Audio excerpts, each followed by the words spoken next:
Minister George Freeman. Well, thank you, Mrs Murray. It's a great pleasure to serve under your chairmanship, and may I take this opportunity to say what a pleasure it is to be back on the front bench after the turmoil of the last few months. Let me first start by congratulating the Honourable Member for Linlithgow and East Falkirk for securing this debate today, and indeed David and the 100,000 public petitioners who have triggered this debate here today. As an open Democrat, I welcome the fact that the public are able to trigger debates, and I think it's important that we respond, and I'm glad that the public will be able to see the response both in live, real time and recorded. And I want to thank the other honourable members for their contributions to the debate, and very grateful to all those who have taken interest in today's topic. The petition received over 100,000 signatures, and for those listening, it calls on the government to do two things: set out a coherent 25-year plan for UK energy security and strategy, and to take back ownership of our strategic energy assets. And I'm delighted to be replying this afternoon on behalf of the Minister for Energy and Climate Change as the Minister for Science, Technology, Research and Innovation in the department. Let me just put everyone out of their misery of expectation and anxiety about what I might say. I absolutely agree that we need a 25-year coherent plan for energy, which is why the government is has put just that in place. I also agree that we need to be thinking much more strategically about our energy security, resilience, and our energy economy. But I don't, and the government doesn't agree, that nationalisation is the right way to achieve the objectives that I think many of us, but not all of us, share. And I say this, Ms Murray, not in a spirit of complacency at all. I think it's fair to say, and I certainly believe, that successive governments over the last 40-odd years have taken cheap energy rather for granted and haven't foreseen the urgency of decarbonising our energy supply, nor the geopolitical perils of being dependent on overseas suppliers, often from some either hostile or unsavoury regimes.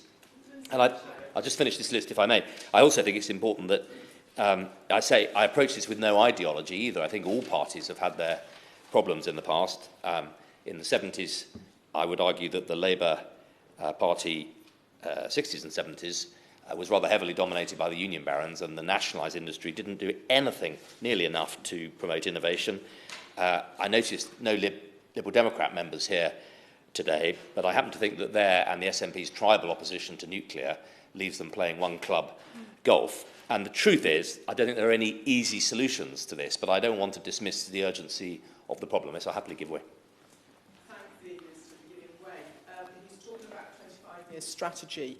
Could he explain to us what the thinking is, or was, and presumably still is, around allowing companies to shield 91% of their profits from a windfall tax that was designed to tax their profits if they then invested in fossil fuels, given that we're facing a climate emergency? Well, I'll happily set out the explanation for opposition, which I think will deal with that point. If it doesn't, I'm sure the Energy Minister will want to follow up with her. But the central point is this: we believe profoundly that the way to deliver a low-carbon, net-zero, sustainable, resilient British energy market and supply chain is to harness the market and to harness the enterprise, the investment, the leadership and the management excellence of the free market, but not in a way that is untrammelled. And I would argue, and I will in a moment, set out how the approach we've taken isn't at all about the free market. It's about harnessing the market with a lot of regulations and a lot of shape and structure to harness the genius of the market to public ends, which is a difference, fundamental difference. Yes, I'll give way. The Minister giving way has been very generous with his time, but if you're talking about harnessing the market, but you're talking specifically directing that investment at fossil fuels, how do you square that, or how does the Minister square that with, our need to meet net zero? It doesn't seem to make sense. Well, I think I will deal with that point as I come on to explain our position on net zero and the extraordinary success that the market, with appropriate regulation, has made. Mr. Murray, perhaps I could just make some progress. I have hardly even got through my first paragraph and taken 3 interventions. Okay. Having way again, but just on that combination of energy resilience and his energy resilience and his point about harnessing the market. We know going forward for energy resilience we need long duration storage. That can be provided by pumped storage hydro, a technology that already exists. SSE have got all the permission in place to build a new pumped storage hydro scheme at Corrie Glass, 1.5 gigawatt output. They've got all the private investment there, so we're talking about harnessing the market. Private investment's there. All that's needed is the government to negotiate a cap and floor price mechanism for the sale of electricity. Will they commit officials to speaking with SSE and other operators in the pumped storage hydro market to bring these schemes forward? Well, I'm grateful to the honourable member for that. I did make clear I'm not the Energy Minister, so I'm not about to make that commitment on my right honourable friend's behalf, but I will make the undertaking that he'll follow up that point, a very specific point, with him. Ms Murray, if I can just make a little bit of progress and summarise, not least for those listening and watching, the background to this debate and where we've been in British energy policy. Almost 4 decades have passed since the privatisation of the British energy system began, long enough that I can forgive all those watching who may have forgotten why the original decision was taken. Back in the 1970s, our nationalised industries were run by government, along with many others, and they were in a very bad state, not least the energy industry. These inefficient monopolies were leaking cash, and they needed much more money to upgrade their age-old and similarly leaky infrastructure. And privatisation, beginning in the 1980s, has completely transformed that situation. I'm not suggesting the energy market is perfect, it's functioning perfectly, but it has transformed that situation. I think one of the things that was a shame about the debate is that there's been so little balance, so little reference to any of the successes of any private industry. Indeed, at times it sounded like a pretty Corbynite litany of anti-capitalist, anti-business complaints. The truth is this debate needs some balance, and I'm not saying the energy market is perfect, but let's at least acknowledge the extraordinary progress in the last few years. Since privatisation, no, I'm going to make some progress. Since then, the UK's energy sector has attracted around 20 billion a year in private capital investment into our energy infrastructure, money that would otherwise have had to come from higher taxes or additional borrowing, policies that the opposition may prefer, but we prefer to try and secure private capital to secure those public goods. And the cost of transporting a unit of electricity in that time, Ms Murray, has fallen by 17% since the 1990s, while investment has increased. So energy efficiency has gone up, reliability has gone up, customer service has improved, it's still not perfect, and the number of power cuts has almost halved. These are the real lived experiences of people over the last 30, 40 years of privatisation. And finally, current market arrangements have allowed massive decarbonisation of our energy system with dramatic drops in the cost of renewables. And I think it's worth just making the point that between 1990 and 2019, we grew the UK economy by 76%, and we cut our emissions by over 44%, decarbonising faster than any other G7 country. I mean, that is an extraordinary achievement, and it's an achievement secured by the private sector working in partnership with government. And there's more. In the last 15 years, not only have we led the way in decarbonisation, we've led the way in many of the specific areas of clean energy and put it at the heart of the UK's commitment to reduce emissions as we expand our economy. Personally, having arrived here elected in 2010, I would have liked to have seen the then coalition and the Lib Dem run Department of Energy and Climate Change take the opportunity then of a buy one, get five free nuclear deal and double and modernise our nuclear capacity, which would at that time, the complaint from the Lib Dems was partly their religious opposition to anything nuclear, seemingly mirrored by the SNP, but also they thought it would take too long to come on stream. Well, I've got news for listeners, it would have been on stream now. We would have had a high quality, green, resilient supply of nuclear energy for one more generation, guaranteeing clean, green resilience, guaranteeing many jobs in Scotland, and allowing us then to use this period to invest in the range of renewables, which honourable members have hardly mentioned. I'll come to in a minute. So I think the truth is nobody can look back and say this was all easy. A lot of mistakes have been made. The truth is our net zero strategy is the most comprehensive of its kind, and the British energy security strategy sets out extra ambitions to those we set out in 2010. It's aimed to and is on track to secure 480,000 well-paid jobs by the end of the 2030s, unlocking 100 billion in private investment by 2030 and mobilising 30 billion of government investment. I mean, this is not the free market with no support from government. This is a massive programme of government in partnership with the private sector, and that's why we're able to and have driven down emissions at the fastest rate in the G7. Yes, I'll happily give way. Would the Minister agree that, as has been suggested in this debate, that quite a lot of that investment that has been achieved for future energy, and indeed is coming in now, is from precisely those companies that are representative of other states in Europe putting forward that investment? And so you could say the Minister would be quite happy for a publicly owned investment to take place in this country, provided it is not from the UK. Is that a right conclusion to come to? I'm honestly not totally sure I understand the question. I think the central point is, in a modern global economy, I don't think anyone really, other than sort of political dinosaurs, would think that you can ring-fence all investment to only from one country. We live in a global economy, and I think that's all to the good, and this country benefits hugely from that investment. One of the huge risks of the renationalisation that is being proposed is that it would destroy confidence internationally in investors coming into the UK. And that is something we have to think very seriously about. We don't have a right to attract international investment. We need to be competitive. And I think this debate has rather lacked that point. We're a world leader, Ms Murray, in offshore wind, with an ambition to deliver up to 50 gigawatts of offshore wind power by 2030, including 5 of floating wind, something which is something to be proud of, and in my part of the world, in East Anglia, the southern North Sea is rapidly becoming the Saudi Arabia of wind energy, and with proper interconnected offshore grid connectors, we'll be able to use off-peak energy to generate green hydrogen. This is an exciting development, and it's all been provided by the market, not the free and untrammeled market of profiteering stereotype, but the market, businesses investing in partnership with government. We continue to break records in renewable energy, which has more than quadrupled since 2010, with low-carbon electricity overall now giving us over 50% of our total generation. It would have been nice to hear members at least pay tribute to this achievement rather than attack the profiteering businesses who have been at the front line of actually delivering this. And we've installed 90% of our solar capacity in this country, 90% since 2010. That's enough for 3 million homes. This has happened by, no, I'm going to make some progress for now. This has happened by harnessing the power of the market.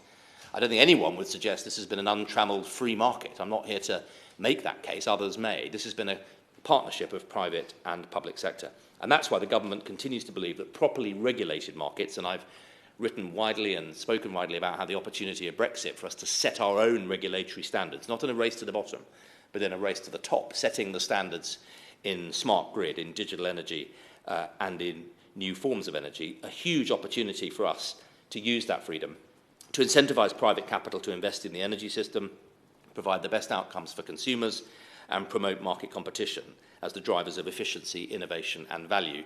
And we believe profoundly on this side of the House that actually private ownership of energy assets, properly regulated, improves performance and reliability and offers consumers greater choice and higher standards of products and services. No market is perfect. There are always payoffs and balances, but it is very difficult to see how the sort of nationalisation, particularly, dare I say, as it's been set out this afternoon, with no detail of how it will work, vague assumptions that there'll be lots of money, it'll only come in the end from taxation or borrowing, and very little understanding of how it would actually be done. Anyone listening to this debate hasn't seriously heard a proposal for how nationalisation would happen, simply a ragtag of arguments against the private sector and against business. And we strongly think that this argument becomes even more important when you look at the global market and the international energy market in which we find ourselves. The truth is that these days no energy market exists in isolation. We don't exist in a vacuum. The pandemic and the war in Ukraine have revealed painfully the interdependence of our global energy supplies. We're not in a position where we can unilaterally declare UDI from the global markets, and any renationalised energy company would still have to buy its gas on the global market at the same price. There's no way of getting around that. But it does heighten the urgency of reducing our dependency on foreign actors, on hostile states on those who may use their energy power to exercise geopolitical influence on us. So we are absolutely committed, as we've set out, to diversifying our energy supply and our resilience. We understand that sky-high global energy prices caused by Russia's appalling invasion of Ukraine are having real consequences for consumers' bills across the country, exacerbating the real consequences of the pandemic shutdown of the global economy and refiring up and opening, which has driven inflation into the system. European gas prices have soared by more than 200% last year, and coal prices by more than 100%, leading to an inevitable increase in the cost of living, the cost of energy, which drives the cost of living across our economy. And that's why our British energy security strategy is absolutely committed to and is already implementing the support for our diverse sources of homegrown energy to provide greater energy security in the longer term. Let me just unpack that. We've set out, firstly, a comprehensive long-term plan, just as the motion calls for, to 2050 for our energy system in the 2020 10-point plan for a green industrial revolution and the energy white paper. It needed doing. It's been done. And the British Energy, secondly, security strategy, published in April this year, charts a pathway to reducing our vulnerability to international energy prices by reducing our dependence on imported oil and gas. We'll achieve our ambitions by accelerating the deployment of wind, solar and new nuclear energy and supercharging our production of low-carbon hydrogen and within my portfolio, Mr Murray, supporting next-generation energy sources, including fusion and small modular nuclear. And we'll support North Sea oil and gas in the near term for security of supply and the important work that's being done in Scotland, particularly for North Sea transition, to turn that infrastructure into the infrastructure for clean, green energy. Thirdly, we will ensure a more flexible and efficient system for both generators and users, undertaking our comprehensive review of electricity market arrangements to ensure that consumers fully benefit from the next phase of our energy transformation. And that's why we've committed to publishing, with Ofgem, a strategic framework this year on how networks will deliver net zero. Fourth, we're also not just thinking about reforming energy supply. We have an ambitious programme of energy efficiency measures to lower demand and to bring down bills and emissions too. But nationalisation will not solve or help tackle these challenges for a number of reasons. Firstly, as I've said, nationalised energy companies would still have to buy gas on the international markets. There's no price reduction that comes with being nationalised. Secondly, if the Labour, or more likely perhaps a Labour, SNP, Lib Dem coalition committed to renationalisation came into office, the British taxpayer, their measures would mean we have to compensate directors, shareholders and creditors to the tune, I'll just finish this list, of tens of billions of pounds, money that would otherwise be spent on schools and hospitals and public services. And thirdly, the sort of nationalisation that's been talked about blithely but not explained here this afternoon would have a hugely damaging effect on our ability to attract the international investment that I've set out, which is key to delivering net zero. I'll happily give way. I thank the Minister for giving way. I think the Minister is actually either not hearing what is being said on this side, or is actually going out of his way to put it in an entirely different light. Neither the Scottish nationalists nor our side have said that we want to renationalise the whole of the energy industry. What we have said is that different ways of working in the future from the complete market fetishism that has been going on would actually be much better for investment from the private sector, for example, by having a partner in government to bring it forward, and a reliable partner, and a partner that actually can, among other things, bring the cost of capital down and so on. That's very different from what the Minister is talking about in his discussion this afternoon. It is. It's also very different from, as the record will show, what members opposite actually said. I sat for an hour and listened to a reheated hash of the same old anti-capitalist, anti-business, easy. Yes, I did, and the record will show it. Those interested in how we might build a modern energy economy will observe that there were very little detail on how nationalisation will be done, very little said about innovation, about new sectors, about how we create all the exciting areas of innovation, how we use the smart grid, how we create a network of incentives and penalties and rewards and points, how we empower consumers. None of that. It was a litany of the same old Labour and SNP, anti-business, anti-capitalist talk of profiteering companies. They are, by the way, the same companies that pay dividends into the pension funds of our constituents, probably the trade union barons who are lobbying for this nationalisation. It is old-fashioned economics that's been proven not to work. I was hoping to come this afternoon and hear, no, I've had enough of giving way. All you're doing is repeating the same points that we've already listened to, and I want to make some progress. I want to turn to the winter support for energy bills, which is a really important issue, and it's part of the second half of the motion. We are absolutely committed to reducing the impact of these terrible global events that I've described and the impact of the war in Ukraine and the reopening of the global economy after the pandemic on people's bills. We absolutely, as this Prime Minister and the two previous Prime Ministers have made clear, absolutely committed to helping the British public through this, and we're taking action at an unprecedented scale. Firstly, our energy price guarantee will save a typical British household around £700 this winter. This comes on top of the £37 billion package of support announced earlier this year, which will give all households circa £400 off their energy bills through the Energy Bill Support Scheme. That means a typical household saving around £1,100. And we're taking further targeted action to ensure that the most vulnerable can stay warm this winter. Thirdly, the UK's poorest families will continue to receive £1,200 of support, including £400 from the Energy Bill Support Scheme, provided in instalments over the year, with additional support for pensioners and those claiming disability benefits. Fourth, the government is also investing over £6.6 billion across this Parliament in critical work to improve energy efficiency and decarbonise heating, and will deliver upgrades to over 500,000 homes in the coming years through our social housing decarbonisation, home upgrade grant schemes and energy company obligation scheme, delivering average bill savings of £300. And fifthly, we've extended the energy company obligation from 22 to 26, boosting its value from 640 million to £1 billion a year, helping an extra 450,000 families with green measures such as insulation. And sixth, it's not just households, we're also taking action to support schools, hospitals and businesses through the new Energy Bill Relief Scheme. The government will provide a discount on wholesale gas and electricity prices for all non-domestic consumers in Great Britain and Northern Ireland. And Mrs Murray, this is not the sort of free market, laissez-faire, devil take the hindmost economics that's been portrayed this afternoon. This is a government taking huge and unprecedented steps on a scale with those we took in the pandemic to help families, households, businesses, charities deal with this global cost of living crisis. And again, it would have been nice to hear some reference from the benches opposite to the immensity of that package. I want to come then to energy profits, which honourable members opposite have raised. We aren't just cutting bills in the short term. We're thinking about how we can guarantee an affordable, clean and secure supply of energy for this winter and beyond. And we have listened closely to the public debate around the profits enjoyed by energy generators thanks to high international gas prices.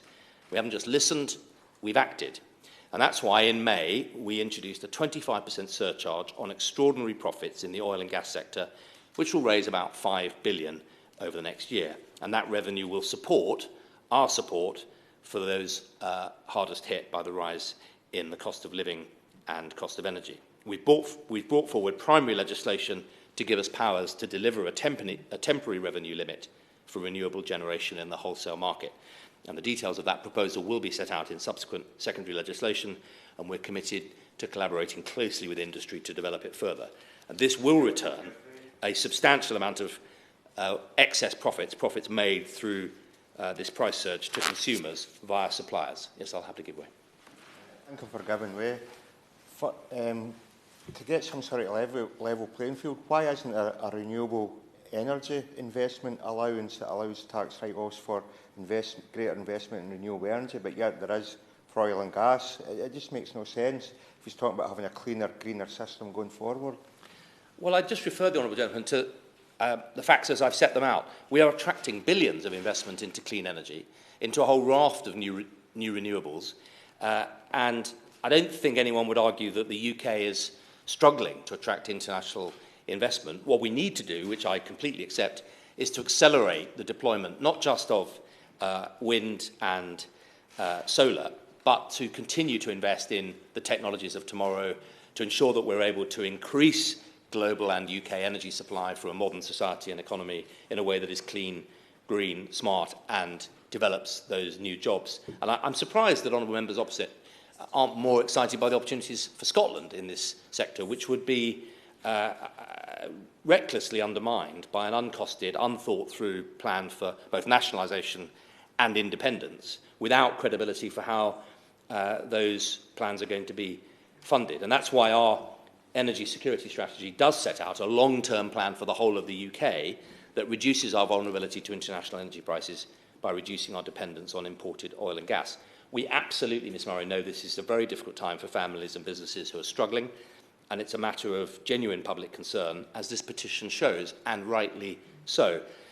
But I hope that I've reassured both honourable members present and the constituents that they nobly represent that we are addressing this issue with the seriousness it deserves. Yes, I'll happily give way. Thank the Minister for giving way. He's been very generous with his time. Recent reports are showing that people on prepayment meters there's a lot of people not taking up the support. What steps can his government make to make sure that 100% of people can take up the support that they need? Because my big concern is that actually the most vulnerable people will struggle in that situation. Yeah, the Honourable Lady makes an important point about the particular circumstances of those on prepayment and those at the those who are most prone to energy poverty and vulnerability. And again, I'm not the Energy Minister, so I, with permission, will allow my Right Honourable friend, the Energy Minister, to follow up that point with her. This is, Mr Murray, a long journey. It's a journey that we, I think as a country, started a little late, but we have led the world in moving at pace, and that's a tribute to, I think, all of the parties involved. To be fair, the last Labour government before 2010 started some important measures. We in the coalition took it forward, and then the Conservative governments have pursued it at pace since. And I believe that we are on the road to success, and I have no doubt that consumers will be at the heart of government policy every step of the way. Right now, that means we're focused on doing all we can to support consumers through this very difficult winter ahead.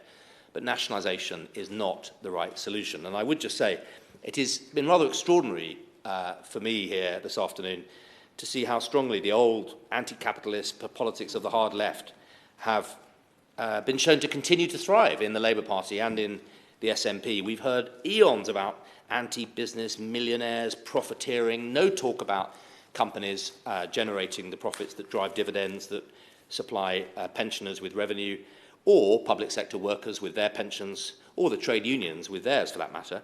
We've heard nothing from the SNP seriously about how they would pay for independence, which has traditionally been based on their own assumptions on the revenues from oil and gas. They're anti-nuclear. They appear to be anti-everything that will score a point. But there's no serious and costed plan for how Scotland could be in the vanguard of the new energy economy.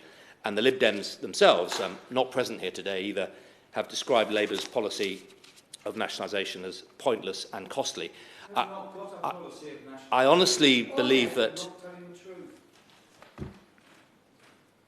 I'm very annoyed about this. Minister. Thank you, Ms Murray. Nothing today have we heard on the really exciting opportunities in our energy sector, the new renewables, the marine, the tidal, the geothermal, the hydrogen, the fusion that this government and I as Minister for Research am supporting, the opportunities for the UK clean tech sector, the small companies and large in the front line of developing global solutions for new energy. Smart grid, nothing about the importance of incentives and the digitalisation of the grid to create a micro-market and bring net zero down to the ground in different communities. And very little about energy use, a lot about generation, but very little about how transport and agriculture, the two big industries on the front line of energy usage, are making huge strides in decreasing their reliance. And instead, we've heard quite a lot of old dogma of decline. I think, to be honest, that answers, Ms Murray, why there are so few other colleagues from different parties here this afternoon. Most are more interested in trying to develop the practical solutions. And I honestly think the 100,000 people who petitioned for a proper debate about long-term energy strategy deserve something slightly better, and the government is absolutely determined to provide it. Mr Martin Day, 2 minutes to...